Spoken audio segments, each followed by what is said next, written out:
Buenas, buenas tardes a todos. Gracias por estar aquí. Le vamos a dar unos segundos para que se puedan unir al webinar y estaremos comenzando muy pronto. Estamos todos aquí. Gracias por venir.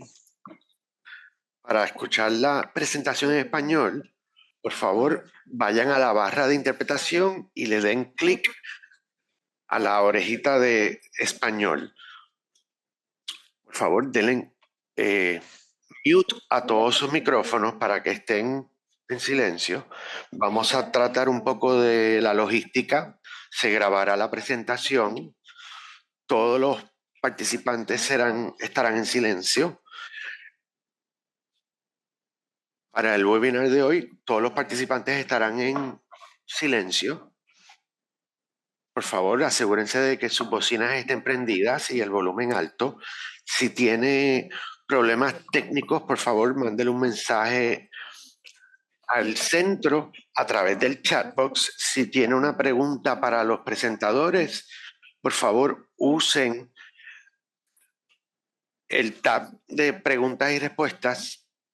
Al final de la presentación se harán las preguntas y respuestas. Vamos a compartir una copia de la presentación a través del chat en PDF. También la van a poder bajar desde el website del sitio en línea.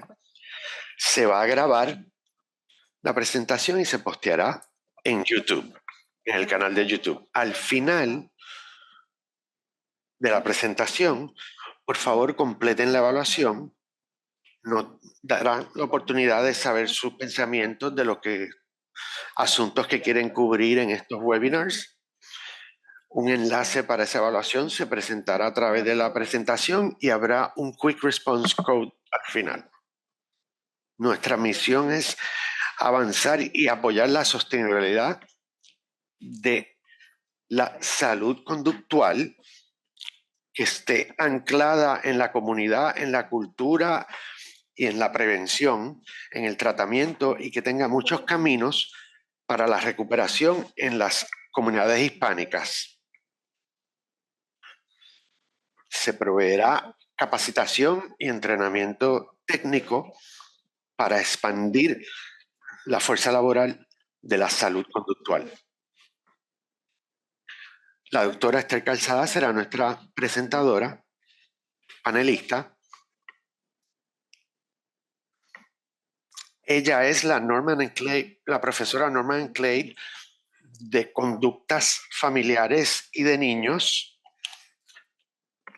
También ha recibido un bachillerato de la Universidad de Duke y un doctorado de la Universidad de Florida. La doctora Calzada es una psicóloga con peritaje en la crianza de hijos y el desarrollo temprano de los niños latinos. Ha tenido un compromiso a la equidad científica y ha trabajado mucho para elaborar y apuntar injusticias sistémicas, y para contrarrestar estas injusticias se enfoca en la salud de los niños y el bienestar de los niños. En últimas instancias, sus investigaciones buscan reducir las disparidades y las inequidades en los logros académicos, problemas conductuales y problemas socioemocionales. Su trabajo se ha publicado en muchas publicaciones de la profesión. Ella tiene una posición en la facultad del Centro de Investigación de las Poblaciones. También trabaja en la colección de LLILAS de los estudios latinoamericanos Benson. Es parte del Departamento de Asuntos Mexicanos Americanos y de Estudios Latinos de la Universidad de Texas en Austin. Esta presentación se va a comenzar prontamente, así que le vamos a pasar el micrófono a la doctora Calzada. Ella nos va a hablar de ella. Y gracias, doctora, por estar aquí con nosotros el día de hoy. Gracias por la presentación y por la oportunidad de estar aquí con ustedes hoy. Quiero compartir mi trabajo y tener una conversación con todos ustedes sobre las familias latinas y cómo las podemos apoyar. Y voy a comenzar compartiendo lo que vamos a hacer hoy. Hay unos asuntos en la agenda y hablaremos de mi trabajo como investigación académica. Tenemos dos objetivos. El primero es avanzar el entendimiento empírico de la crianza de hijos en los latinos, anclado en un marco teórico contemporáneo. También queremos pensar sobre las implicaciones de esas investigaciones en términos de la prevención, intervención temprano en estos niños para promover la salud conductual en los jóvenes. Para subrayar estos objetivos, he hecho algunos compromisos conmigo misma para avanzar mi carrera. A través de mi carrera y mis objetivos como una académica, quiero decir que mis compromisos retan las nociones e ideas típicas de la crianza de hijos en los latinos y en los jóvenes. Hay muchas cosas históricamente que hemos supuesto sobre las familias latinas y no las hemos visto desde un punto de vista investigativo, y queremos tratar la familia de los latinos y queremos pensar críticamente de estos estereotipos que tenemos sobre las familias latinas para poderlas entender mejor.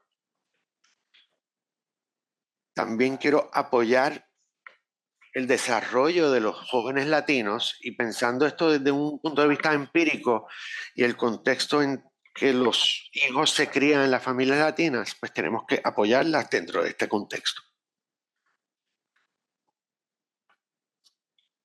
No voy a hablar de mi investigación, pero sí voy a compartir los hallazgos de estas investigaciones y cómo podemos apoyar las familias latinas en la crianza de los hijos de mejor manera. Vamos a compartir metodología, análisis, y les quiero dar un sentido de las comunidades y las poblaciones con las que yo trabajo a través de mis investigaciones, para que ustedes puedan tener una idea del tipo de comunidad a las que hago referencia cuando comparto los hallazgos de las investigaciones. En esta tabla pueden ver algunos de los estudios que he hecho y quiero señalar un par de cosas. Uno, mi trabajo ha sido principalmente en la ciudad de Nueva York y en Texas, pero también he trabajado en la República Dominicana y en Georgia. Y me van a escuchar hablando mucho sobre Nueva York y muchas investigaciones en ese contexto. También van a ver que mi trabajo se enfoca principalmente en las familias con hijos menores, muy jóvenes. Típicamente los definimos como niños que están en kindergarten y en la edad preescolar. También trabajamos con adolescentes, pero algunas de mis muestras son muy deliberadas, tratando unos grupos activos. Trabajo mucho con familias de dominicanas y mexicanas y trato de expandir el alcance de lo que significa trabajar con las familias latinas. He trabajado con diferentes metodologías y mi trabajo se informa con los focus, los grupos de foco y otras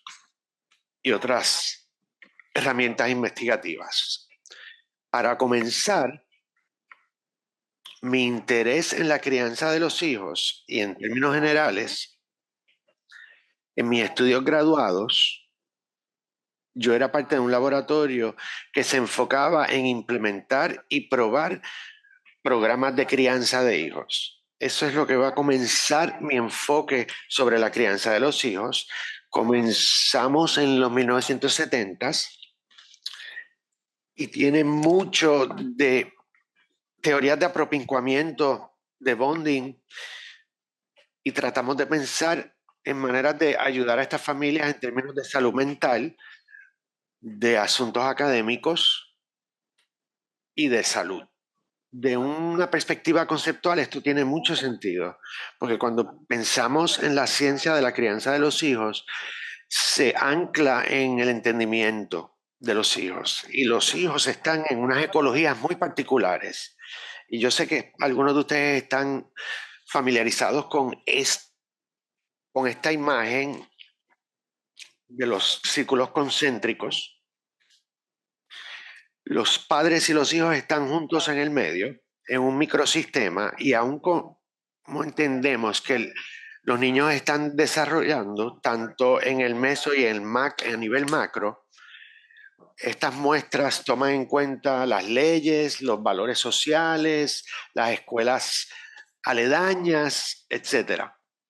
Lo que sabemos es que las influencias más próximas de los niños son los padres. Así que un académico de la crianza de hijos lo dijo así: los padres crean gente. Dentro de la plétora de influencias del desarrollo de un hijo, los padres son el camino común al desarrollo del niño y el alcance y el ajuste y el éxito. Desde este punto de vista enfocamos en los hijos en los padres porque tenemos en cuenta el bienestar de los hijos. Cuando pensamos en la capacitación de los padres, si nosotros usamos la aproximación más importante, mi interés en la pregunta sobre cuál es la evidencia en estas poblaciones diversas. Tenemos muchas metas muy abiertas en la relación de padre e hijos. Tratamos de romper patrones coercivos cuando los hijos tienen problemas de conducta. Los hijos y los padres desarrollan estas maneras coercivas de interactuar. Y es muy importante intervenir esto para romper estos patrones, para llevar a cabo unas relaciones menos confrontacionales. Muchos de los objetivos de estos programas basados en evidencias tratan de reducir la crianza autoritaria y promover la crianza. Desde mi perspectiva, empezando en la escuela graduada, hace unos años atrás, ¿cuál es esa evidencia y cuáles son estas ideas y estas asociaciones que se llevan a cabo en las comunidades latinas? Así que voy a hablar un poco de la crianza de los hijos latinos y las intervenciones a través de preguntas empíricas. La primera pregunta que pienso que es importante es ¿qué parece la crianza de los hijos latinos primariamente? Sabemos que la gente que participa en estas investigaciones son predominantemente no latinos, así que buscamos un denominador común para tratar de entender desde un punto de vista de evidencia cómo se ve la familia latina. En la escuela graduada, cuando yo leía sobre las familias latinas, no había mucha literatura al respecto, pero veía estas descripciones de las familias que parecían estereotípicas para mí. Muchas veces las familias latinas se describían como autoritarias, lo que quería decir que los padres dentro de las familias se describen como muy controladores y que dependen más que otras familias en prácticas duras y severas. Muchos de nosotros en las comunidades latinas nos reímos de la chancla, como así decirlo, y de la gente que nos cría y cómo usan la chancla para que nosotros sigamos instrucciones y nos comportemos. Pero hay unos matices que no han recibido mucha atención empírica en torno a esto. Y muchos de los estudios que he compartido con ustedes,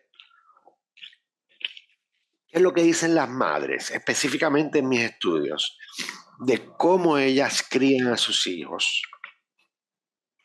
Esencialmente lo que encontré es que a través de mucha de esta data, la crianza de los hijos no es completamente homogénea a través de estas familias. Estos estudios combinan data de la República Dominicana y de la ciudad de Nueva York, y eso nos permitió ver qué es lo que dicen las madres sobre la manera en que crían a sus hijos, si son dominicanas y viven en la República o si son dominicanas viviendo en Estados Unidos. Y también vemos a diferencias basadas en la pobreza y el estatus de la familia, ya sea estuvieran viviendo bajo la pobreza o no. En esta tabla que está bien rebuscada, pueden ver las cajas en verde. Esta es la escala que mide las prácticas autoritarias de crianza. Y esto depende de lo que dicen las madres, así que debe haber un sesgo en lo que ellas dicen. Las madres informan bajos niveles de prácticas autoritarias en la crianza de sus hijos, tanto en los Estados Unidos como en la República. Aunque era levemente más alta en la República, pero no tenía importancia estadística. En la muestra de Estados Unidos, si la familia, se medía si la familia estaba viviendo en pobreza o no. Este grupo de madres que vivían en la República y en pobreza hacía que las madres fueran un poco más autoritarias en la crianza de sus hijos, con esos dos factores. Esto nos dice, a la vez que otra información, que las madres en general no informan o no dicen que usan muchas prácticas autoritarias. Y si miran abajo, los padres autoritarios dicen que usan algunas prácticas autoritarias, pero que no son autoritarios como tal. También vimos específicamente a las madres que reportan cuando les pegan a sus hijos, le dan lo que dicen las nalgadas. Esto es bastante común a través de los países y en diferentes grupos culturales y prevalece mucho el darle nalgaditas a los hijos, especialmente cuando son infantes, son bebés y llegan a estados predesarrollo. Y a medida que pasa el tiempo, decaen en la frecuencia con que se usa. Y eso es igual en diferentes subgrupos, diferentes países y diferentes culturas. Nos dimos cuenta que las nalgadas era bastante común, que las madres a veces lo usaban, no lo usaban siempre, no lo usaban con frecuencia, pero a veces. También vimos que mientras los hijos se hacían mayores, eso disminuía. Las nalgadas son más prevalentes en las familias mexicanas que en las dominicanas. Sabemos que las madres de los niños varones son más propensas a darle nalgadas a sus hijos. Estas son algunas de las muestras que atienden esta pregunta, pero no hay evidencia en la investigación que yo he hecho que las familias latinas son particularmente duras o severas usando nalgadas o prácticas autoritarias. Mi próxima pregunta es si la crianza, si castigan a los hijos de la misma manera en las familias latinas y en las familias blancas. Si pensamos que queremos reducir el uso de prácticas autoritarias porque es mala para los niños, tenemos que entender que es mala para los niños, independientemente de la familia que vengan, por ejemplo, blancas o latinas. Así que en los diferentes muestras y datos que he trabajado en diferentes puntos de tiempo y en estos estudios longitudinales, lo que he encontrado es que la crianza autoritaria, de hecho, sí está asociada con resultados negativos para los niños. Y eso es así en términos de problemas internalizantes y específicamente la depresión, así como problemas externalizantes. que son como problemas conductuales, desafiantes, malas conductas que vemos a veces en los niños. Y lo que vimos es que la crianza autoritaria se asociaba negativamente a diferentes destrezas académicas, lo que incluye la preparación para la escolarización o para la escuela. Así que las familias en las cuales las madres específicamente utilizaban métodos de crianza más autoritarios, tenían niños que mostraban menos preparación para la escuela, que eso es pues, entender ¿verdad? Las destrezas preacadémicas, entender, reconocer letras, números, colores, figuras, etcétera. Y vimos que las familias en las que las madres tenían estilos de crianza más autoritarios, pues tenían también los niños en la escuela de puntuaciones más bajas en las pruebas de actitud. También pudimos ver específicamente a las madres que utilizaban el pegar o de las nalgadas y eso estaba asociado con diferentes resultados de los niños. Aquí vemos que están relacionados con problemas conductuales externalizantes. Y pudimos ver esto debido a nuestro diseño de estudio longitudinal, ver cómo estaba asociado esto con los comportamientos externalizantes al mismo punto temporal, igual que prospectivamente. Así que si esto predecía un comportamiento externalizante más adelante en el tiempo, y lo que vimos es que se asociaba las nalgadas al mismo punto temporal o concurrentemente con problemas conductuales, pero no de manera prospectiva en cuanto a comportamientos externalizantes del niño. Y lo que esto nos demuestra es que las familias podrían pasar por un periodo en lo que los niños están teniendo con malas conductas más a menudo y los padres a lo mejor dependen más del dar nalgadas en ese periodo. Pero a medida que disminuye los problemas del niño o disminuyen las nalgadas, también las cosas cambian. Y nuestras investigaciones demuestran que no necesariamente hay consecuencias negativas a largo plazo al utilizar las nalgadas. Y esto es algo que es bastante debatible en la literatura, en el sentido que muchos investigadores y organizaciones profesionales sienten de manera muy fuerte que la utilización de las nalgadas o el pegar tiene efectos a largo plazo muy significativos o serios en el desarrollo de los niños y quizás hay que ¿verdad? Dar una precaución que quizás tengamos que continuar investigando más este asunto porque quizás eso no siempre sea así.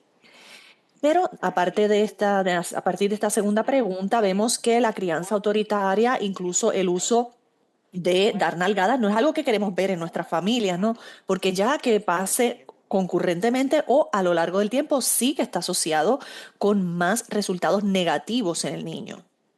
Mi tercera pregunta empírica ha sido especialmente con el entendimiento que la crianza autoritaria podría ser nociva o dañina para los niños si estamos pensando en ese resultado óptimo del desarrollo para los niños. Entonces, ¿por qué? Que son algunas cosas que nos pueden ayudar a entender por qué los padres utilizan la crianza autoritaria. Y aquí desde una perspectiva conceptual podemos pensar en el contexto social. Y sabemos que las características demográficas de los padres y de las familias son importantes y lo sabemos desde una perspectiva teórica, pensando en la teoría ecológica, los círculos concéntricos de los que todos conocemos. Sabemos que esas fuerzas de la sociedad más amplias configuran y sí que afectan el desarrollo de los niños. Los vecindarios donde vives, las escuelas a las que asistes, clínicas de salud a las que tienes acceso, todas estas cosas influencian el desarrollo de un niño desde la perspectiva de la teoría ecológica. Y también desde el punto de vista del marco de los determinantes sociales de la salud. Sabemos que la salud lo predice no solo tus características únicas o individuales, tu composición genética, por ejemplo, o algo que tiene que ver con tu salud física, sino que sabemos que tanto la salud física como mental también se puede predecir a partir de factores sociales. Tenemos estabilidad económica, acceso a una buena educación, cómo son nuestros sistemas de salud, en qué vecindario nos estamos criando, cuál es ese contexto social generalizado. Sabemos que hay mucha investigación que demuestra que los determinantes sociales sí que importan. Y por último, sabemos por la teoría actual que todas estas cosas se unen de unas maneras muy complejas y complicadas. Así que, ¿cómo convergen estos factores? Cómo el acceso a la educación, nuestro estatus en cuanto a la pobreza, nuestro género, etnicidad, raza, todas estas cosas se unen y convergen para ejercer influencia sobre nuestras vivencias, cómo estamos experimentando todo lo que nos rodea y cómo influencian también nuestra salud, por lo tanto. Una teoría que une todas estas ideas teóricas que son un poco generales, las juntas, ¿no? En una manera muy útil es el modelo integrativo del desarrollo del niño, de parte por Cynthia García Collett del 1996, así que ya lleva hace tiempo que salió esta teoría, pero realmente fue una revolución en el mundo de la investigación, en el desarrollo de los niños, desarrollo infantil, para niños que venían de diferentes tipos de trasfondos. Y lo que vemos aquí es que García Coll y sus colegas están argumentando que nosotros entendemos las competencias del desarrollo, el cuadro a la derecha, el número 8, todas las cosas relacionadas a cómo los niños se desarrollan y podemos entender eso a través de diferentes vías, todas de las cuales tienen que ver con las posiciones sociales. Y según este modelo, las variables de posición social basadas en tu raza, clase social, etnicidad y sexo o género van a ejercer influencia sobre cómo vas a experimentar aspectos de la segregación, del racismo, de distintas cosas que van a crear, ya sea para promover o inhibir los entornos en cuanto a tus escuelas, vecindarios, cuidado de salud. Así que todas estas fuerzas a nivel macro, más generalizadas, ejercen influencia y tienen mucha influencia en pensar qué está sucediendo al nivel de la familia. Y en particular, algo importante que García Coll y sus colegas hicieron fue hablar de este concepto de la cultura adaptiva, que es el número 5, está como al medio de la figura, en el que ellos argumentan que todas estas cosas que están ahí en la lista configuran cómo se adaptan las familias y las comunidades en cuanto a las tradiciones culturales, legados, historias, etcétera, que ellos han adoptado a medida que están navegando el entorno social en el que viven. Así que rápidamente, y estamos muy familiarizados, todos nosotros los que trabajamos con las poblaciones latinas en los Estados Unidos, es el perfil demográfico social de los latinos en los Estados Unidos es único por diferentes perspectivas. En primer lugar, 20% de la población, más de 20% de la población en Estados Unidos son latinos, como ustedes ya probablemente saben, y el porcentaje es más alto en los niños, así que en la población de la niñez temprana, 61.5% de los niños vienen de un trasfondo latino. Sabemos que los latinos vienen de diferentes países de origen. La inmensa mayoría en los Estados Unidos tienen un trasfondo mexicano, así que son casi 2/3. El segundo grupo más grande es de Puerto Rico. Pero venimos de diferentes países, muchísimos países distintos de origen, ¿no? Y también mayormente hemos nacido en los Estados Unidos. La mayoría de nosotros somos ciudadanos, la mayoría de nosotros estamos documentados. Pero como quiera, más o menos la mitad de la población es bilingüe. La mayoría de nosotros hablamos inglés, pero muchísimos de nosotros también hablamos español. Y otra cosa es que racialmente somos una población muy diversa. Así que si pensamos en el censo de los Estados Unidos y cómo recopila información sobre diferentes poblaciones en los Estados Unidos, la categoría de ser latino o hispano se considera una etnicidad. Y después las otras categorías en las que nosotros pensamos, ¿no? En esa cuestión que cuando pensamos en términos generalizados de raza, etnia, pensamos, ¿verdad? Negro, blanco, asiático, indígena. Y eso se consideran razas. Y eso es según el censo de los Estados Unidos. Así que si pensamos en los latinos, somos racialmente diversos, en el sentido que podemos encajar o identificarnos con cualquiera de estos diferentes grupos raciales. Así que esa diversidad o heterogénea racial es algo muy único en la población de los latines en los Estados Unidos. También sabemos que la población de los latines en los Estados Unidos tiene tasas más altas de pobreza que el promedio nacional, especialmente en familias con niños pequeños. Así que en general siempre son más altas las tasas de pobreza en las familias que tienen niños pequeños, que es cuando los padres tienen menos capacidad de tener muchas oportunidades laborales sin que eso conlleve costos de cuidado de niños considerables. Así que esas tasas de pobreza son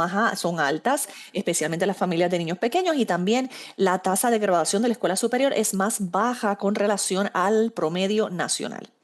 En la población latina general en los Estados Unidos. Aquí está la muestra de la ciudad de Nueva York para mostrar que lo mismo que acabo de presentar es lo que normalmente presentan nuestras muestras, según lo que presenté en las estadísticas nacionales de la población. Y quería señalar dos cosas aquí. Una es que nuestras investigaciones, y esto no es solo mi investigación, pero si ven las investigaciones en las familias latinas de manera más generalizada, nosotros tendemos a tener muestras que se ve que son tienen más probabilidades de que viven en la pobreza. Y eso tiene sentido si pensamos en las altas tasas de pobreza en la población latina en general, pero hay muchísimos latinos que no viven en pobreza. Y nuestra investigación no ha tenido muestras significativas de los latinos que no viven en la pobreza. Y lo segundo que quería señalar es que brevemente mencioné que a mí me interesaba mucho las familias latinas de diferentes países de origen. Y resulta que, por ejemplo, en este caso, donde tengo una muestra de origen mexicano y de origen dominicano, las muestras se ven muy distintas en términos de sus características demográficas sociales. Así que es importante para nosotros entender el contexto social para la población como un todo, pero número dos, entender que esto depende en muchísimos factores, incluyendo el país de origen de las familias. Así que nosotros si unimos ese contexto social a la crianza, estamos pensando cómo todos estos factores sociales se relacionan a cómo las madres deciden criar a sus hijos, qué tipo de estrategias están utilizando. Y específicamente a mí me han interesado mucho los factores de riesgo para la crianza autoritaria, porque sabemos ahora que la crianza autoritaria realmente sí parece inhibir el desarrollo óptimo en los niños pequeños. Así que unas cuantas cositas que hemos encontrado en las, ¿verdad?, muestras de cosas que hemos encontrado. Aquí menciono que sabemos que cuando las madres tienen apoyo social limitado, son más probables de utilizar, por ejemplo, la crianza verbal severa. También sabemos que la crianza autoritaria es más común en el contexto de estresores que ha experimentado los madres y esto incluye tanto su propia salud mental específicamente, o sea, sus propios informes de síntomas de depresión que ella está experimentando, pero también nos referimos a presiones relacionadas con el ajuste desde el punto de vista de la perspectiva cultural latina hacia el contexto más prevaleciente en los Estados Unidos, el mainstream. Esta es la segunda figura que yo les había mencionado, donde se representa el segundo estudio que les mencioné, donde hay presiones o estresores que experimentan las madres al proceso de ajuste a un nuevo contexto cultural o nacional. Y estos son presiones tanto para encajar con la norma, pero también presiones para conservar aspectos de su cultura tradicional que las personas de su comunidad tradicional les parece que son importantes. Pero también muestro esta diapositiva para señalar que constantemente lo que estamos viendo es que las tasas de la depresión materna son bastante altas para las madres con las que trabajamos. Así que esto hace que todo esto sea mucho más significativo por el contexto de estos estresores sociales. También vemos a las madres luchando con síntomas de depresión. Y en estos estudios particulares, que son de madres mexicanoamericanas en Texas, 36% reportaron en un nivel clínico de síntomas depresivos o depresión. También sabemos que la crianza autoritaria es más común cuando los padres se están enfrentando a la pobreza. Y encima de eso también hemos visto que la pobreza exacerba los efectos de la crianza autoritaria en los niños. Así que no solamente tienen más probabilidades de utilizar estas estrategias de crianza autoritaria si vives en la pobreza, pero también los impactos negativos de esa crianza autoritaria van a ser más altos en tu hijo en el contexto de la pobreza. Así que en este caso nosotros vimos esto con relación a los problemas internalizantes en el niño. Uniendo todo esto, volvemos a la pregunta de la crianza autoritaria es dañina para los niños y parece que sí. Y aquí estamos hablando específicamente de las familias latinas con niños pequeños. Y eso es así si pensamos en el contexto de la pobreza, vulnerabilidad desde el punto de vista social y la depresión materna. Muy bien. Así que tengo aquí mi última pregunta de la que voy a hablar el día de hoy. que es que al pensar en todas estas investigaciones y todos los datos que estamos recopilando para entender mejor a las familias, cómo les va y cómo pueden funcionar las cosas, ¿verdad? Mejor dentro de las familias latinas, es cómo utilizamos toda esta información para apoyar a los padres latinos en los Estados Unidos. Con el tiempo, yo he llegado a apreciar, ¿verdad?, la idea que incorporar la cultura y el contexto es necesario. Y es para mí muy difícil mirando la literatura poder hacer caso omiso de ciertos factores muy críticos. Uno es que la cultura latina es diferente a la cultura americana prevaleciente. Otro es que la cultura y el contexto son dinámicos. Eso quiere decir que cambia con el tiempo, cambian en el espacio, según dónde se encuentran nuestras familias, la edad de sus hijos, dependiendo de cuánto tiempo llevan en una comunidad y no en otra, etcétera. Así que es dinámico. Tercero, la población latina es muy heterogénea y cada individuo tiene sus propias identidades únicas convergentes y en última intención, en último punto, la posicionalidad social es muy diferente para cada persona, para una persona de otra. La población latina en general está subservida y a pesar de todas las vulnerabilidades, ¿verdad?, que podemos documentar, y nuestra ciencia no ha podido dar cuenta o rendir cuenta de estas complejidades. Así que aunque yo y muchísimas otras personas estamos comenzando a hacer estas investigaciones para entender mucho más profundamente cómo las familias latinas experimentan la vida diaria, cómo crían a sus hijos, qué tipos de estresores se enfrentan, etcétera. Todo esto realmente es muy, muy complejo y difícil de captar, especialmente en estudios cuantitativos, y sabemos que las disparidades siguen persistiendo. Y por todas estas razones, para mí es extremadamente de crítica importancia pensar cómo podemos mejorar al pensar en la cultura y el contexto cuando estamos pensando en servir, rendirle servicio a las familias latinas. Y yo he traído ciertos principios que utilizo para pensar en la intervención con las familias latinas. Como una notita adicional, yo desde que mis años de la escuela graduada he estado trabajando en el espacio clínico, comenzando con el adiestramiento a padres, como mencioné específicamente, terapia de interacción de padres y niños, que es un programa basado en evidencia para adiestramiento de padres, que se utiliza muchísimo. Y después de mis estudios graduados en un programa que se llama Parent Course, que yo fui parte del desarrollo y ponerlo a prueba. Es un programa de prevención que tiene la idea de traer información de crianza y apoyo y llevarlo a las comunidades. A través de todas estas experiencias que he tenido, yo he estado pensando mucho en, bueno, vamos, ¿cómo podemos mejorar el trabajo que hacemos con las familias latinas? Y aquí tengo algunos principios rectores que yo he comenzado a adoptar. El primero es los modelos de intervención de que solo uno funciona para todos, no toman en cuenta las variaciones culturales y contextuales. Hay mucha variación en estos tipos de modelos de intervención. Por ejemplo, piensen en una intervención clínica muy estructurada y manualizada. Hay muchas pruebas para apoyar la eficacia e incluso la efectividad de esos programas. Pero una cosa que no hacen estos programas es tomar en consideración las variaciones culturales y contextuales. Número dos, es muy importante ampliar nuestro entendimiento de lo que nosotros pensamos que son pruebas o evidencia, especialmente la práctica basada en evidencia para los programas o las prácticas, incluso los programas. Esto aquí converge en la intersección de tres cosas. Lo primero es investigación, que es lo que más, más pensamos.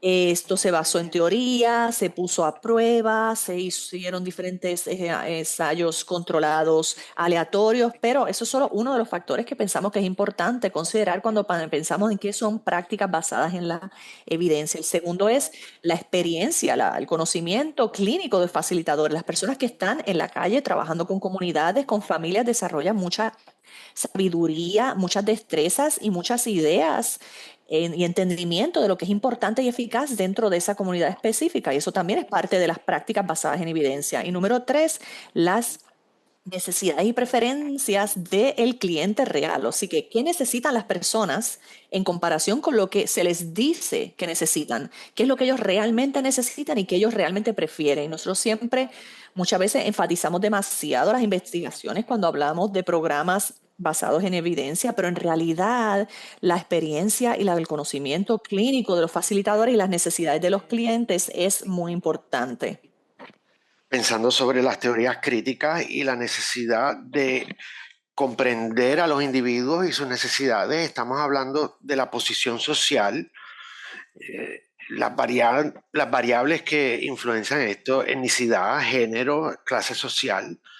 Y las teorías críticas nos dicen también que hay mucho valor en traer otras narrativas o unas historias que contrarrestan.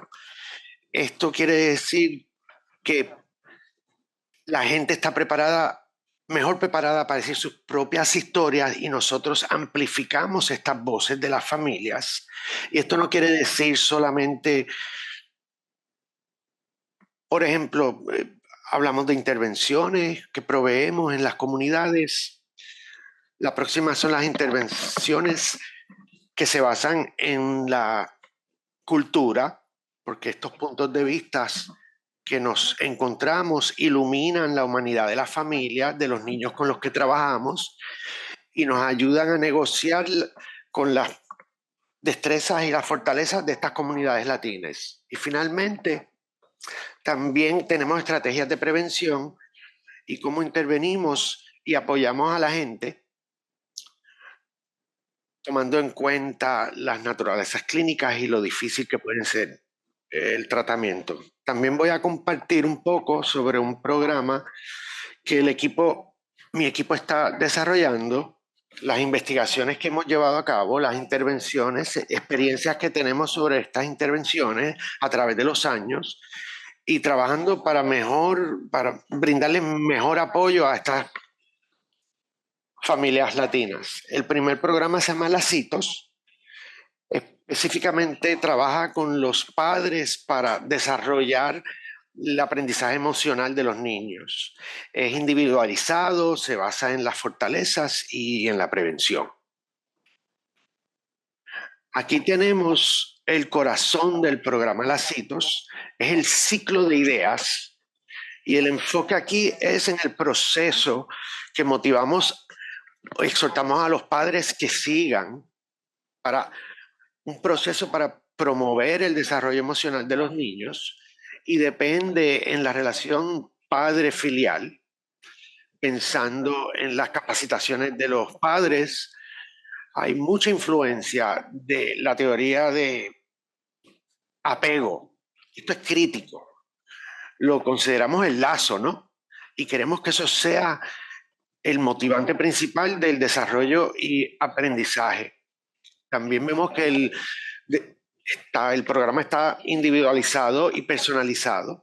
Y al llamar a esto un ciclo, también tomamos en cuenta el hecho de que es un proceso continuo y que se repite.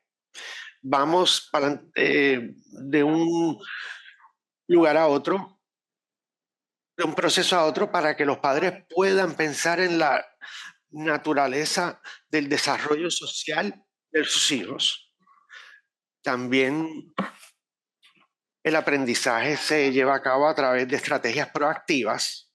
Nuestro enfoque es cómo podemos preparar la casa, el hogar, a los niños para que estos niños tengan la oportunidad de tener éxito y puedan aprender de la mejor manera que puedan estas destrezas que son tan base para su bienestar social y emocional. Conceptualmente, la CITO depende en la teoría de autodeterminación, lo que quiere decir que es que la gente está motivada y se involucran en estas tres emociones. Competencia. No nos vamos a sentir motivados si no sabemos cómo hacer algo. Tenemos que saber y poder entender cómo hacer las cosas. Esto es básico. Si pensamos una manera de enseñar didáctica y dándole destrezas a estos niños para que puedan implementar. La segunda es la autonomía. Esto quiere decir que si usted piensa que usted debe tener un poder escoger, poder tomar decisiones, qué opciones tienen, de todas las opciones que tienen en una situación dada, eso de verdad amplifica la autonomía. Y la tercera es las relaciones. Y esta idea quiere decir que los niños y los padres necesitan estar muy apegados, porque en este contexto de apego se van a sentir los niños mucho más motivados e involucrados en el proceso. Voy a volver al ciclo de ideas para hablar de las etapas, para poder hablar específicamente de esto. La etapa número 1 es imaginar, la I de idea, y aquí queremos que los niños sientan la curiosidad, sientan autonomía, control, y cualquier que sea la destreza o el asunto que los padres quieren desarrollar en sus hijos, pues hablamos de destrezas socioemocionales, hablamos de las discusiones entre los hijos y los padres para desarrollar destrezas y compartir el entendimiento alrededor de un asunto y de la enseñanza. En vez de enseñar didácticamente, queremos darle el poder de tomar decisiones. ¿Cómo se vería hacer un nuevo amigo, por ejemplo? ¿Y cómo usted quisiera, cómo quisieran hacer esas amistades y cultivarlas? Eso es un ejemplo. La segunda etapa es el descubrimiento. Para fomentar la competencia, destrezas de lectura, para que usen las teorías de juego o el juego relacionadas a los asuntos que están tratando para desarrollarse. Cuando hablamos del aprendizaje socioemocional de los niños, hablamos de un gamut, de una gama de asuntos que ayudan a los niños a desarrollarse y que los ayudan a entenderse a sí mismos para que ellos tengan un entendimiento de ellos mismos. También estrategias de control emocional, de control conductual.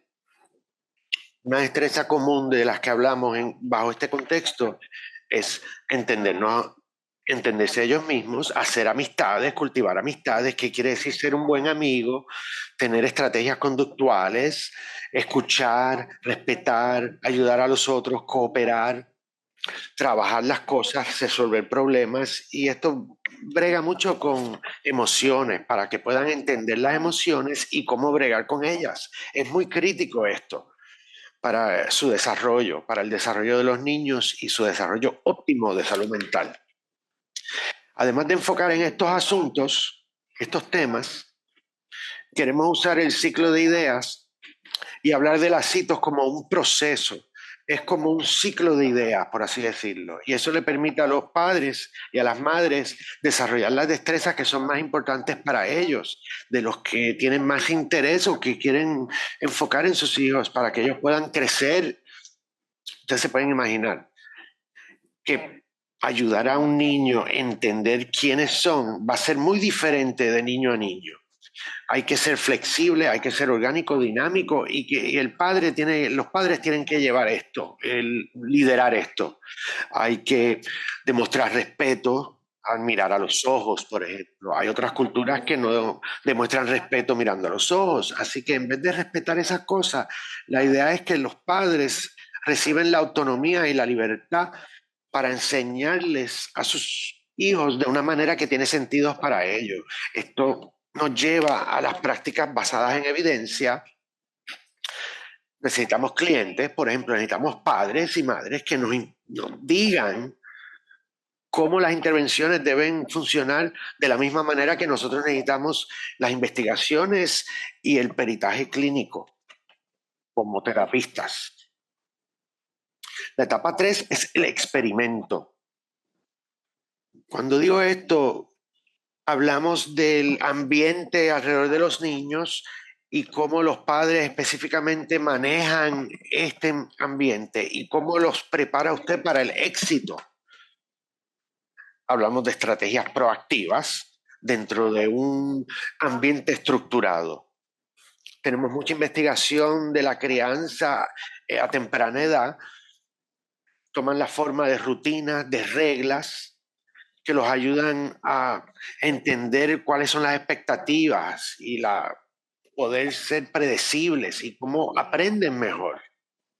Pero también sabemos que cuando los padres y otros cuidadores, como por ejemplo las maestras, usan estrategias proactivas, usan modelos, dan instrucciones, usan la narrativa para que los niños puedan ensayar y reforzar las destrezas que ellos quieren desarrollar.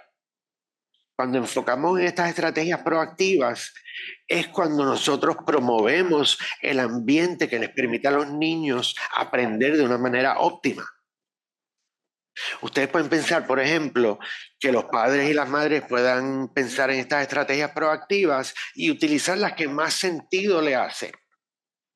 Hay unos grupos de foco que los padres me dicen, a mí no me gusta esa forma de reforzar o de darles laudos y prefiero usar otra forma de intervención.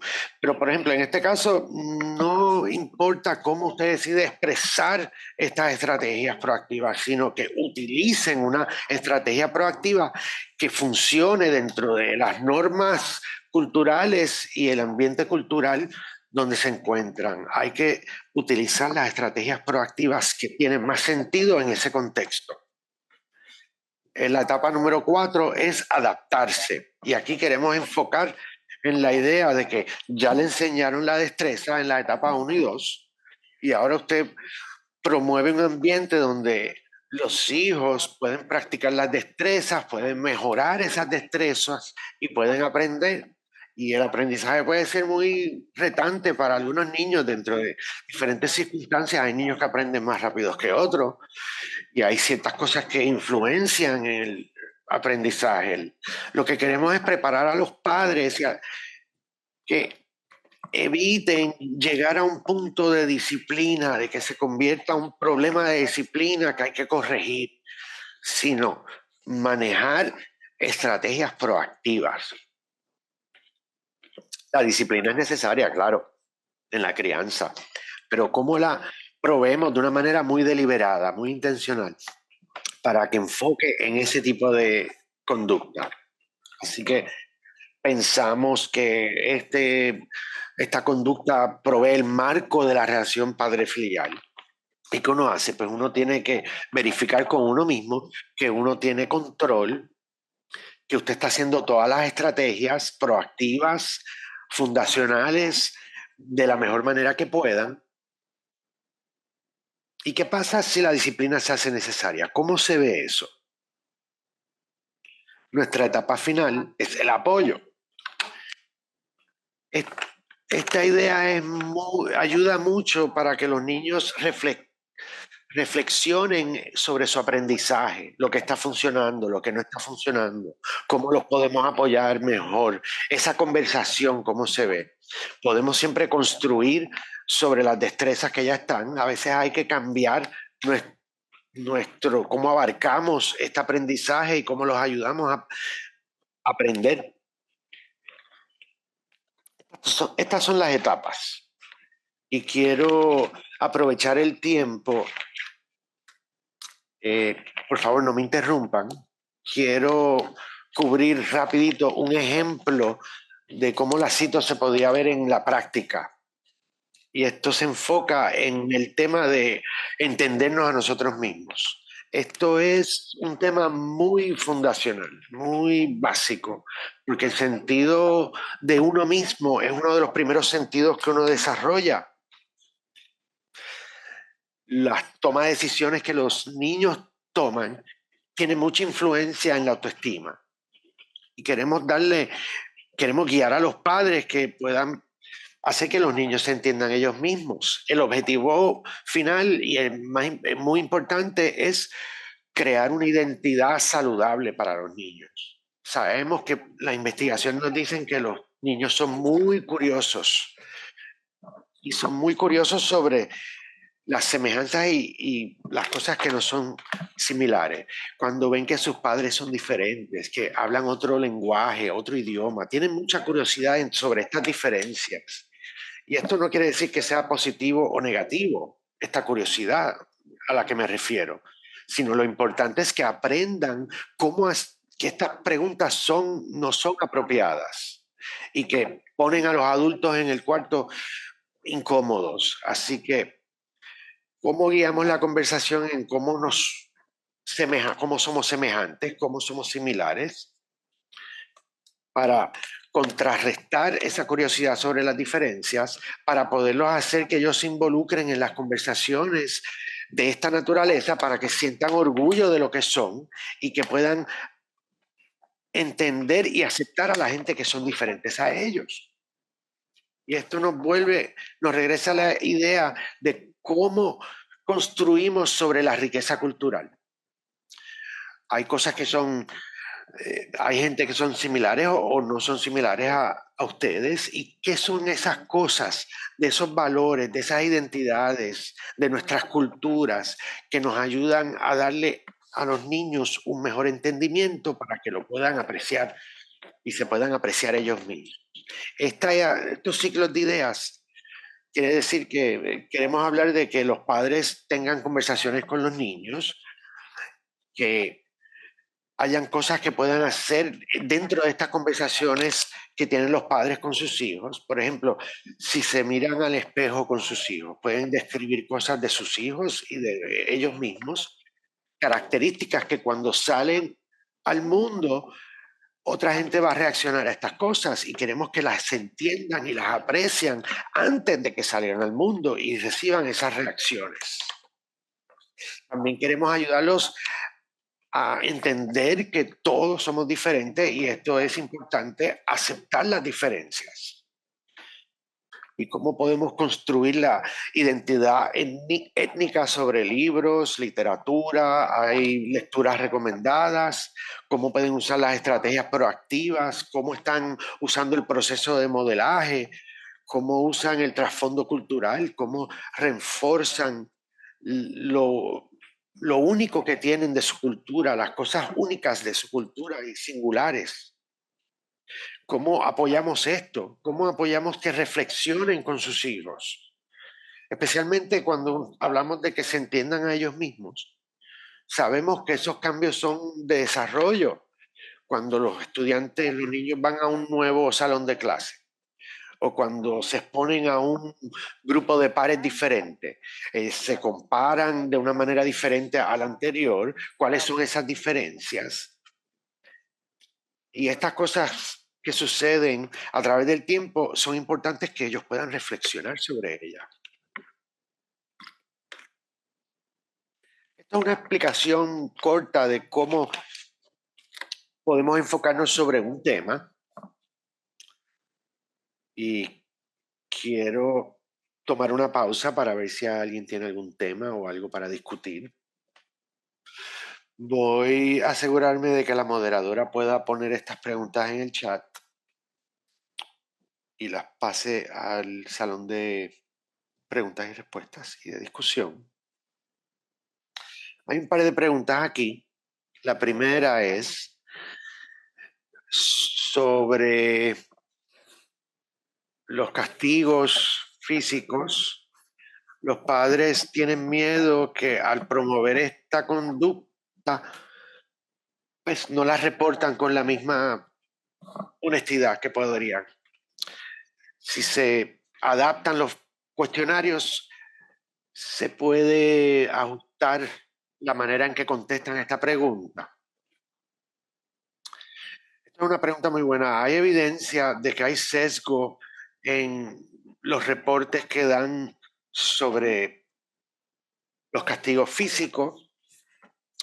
De una manera anecdótica, recuerdo estar trabajando en escuelas en Nueva York en que los padres me decían que sus hijos regresaban al hogar de edades de 3, 4 y 5 años, que la escuela les había dicho a los hijos que si los padres le pegaban físicamente debían llamar al 911, porque los padres no le pueden pegar a los hijos. Así que en este contexto los padres temen una intervención de parte del sistema escolar público y tomamos unas medidas para mitigar estas cosas, estos cuestionarios son confidenciales, esta data es confidencial y les explicamos que promover, pegarle a los hijos y reportarlo no es obligatorio, pero deberíamos tomar en consideración que hay sesgo en estos reportes porque la posibilidad de que el sistema de escuela público se intervenga. También hay una pregunta de dónde encontramos las CITOS. La CITOS es un programa que acabamos de desarrollar basado en lo que hemos hablado. Estamos trabajando Estamos trabajando con los distritos escolares aquí en Texas para implementar el programa, así que no está oficialmente publicado aún. Me parece que no veo otras preguntas.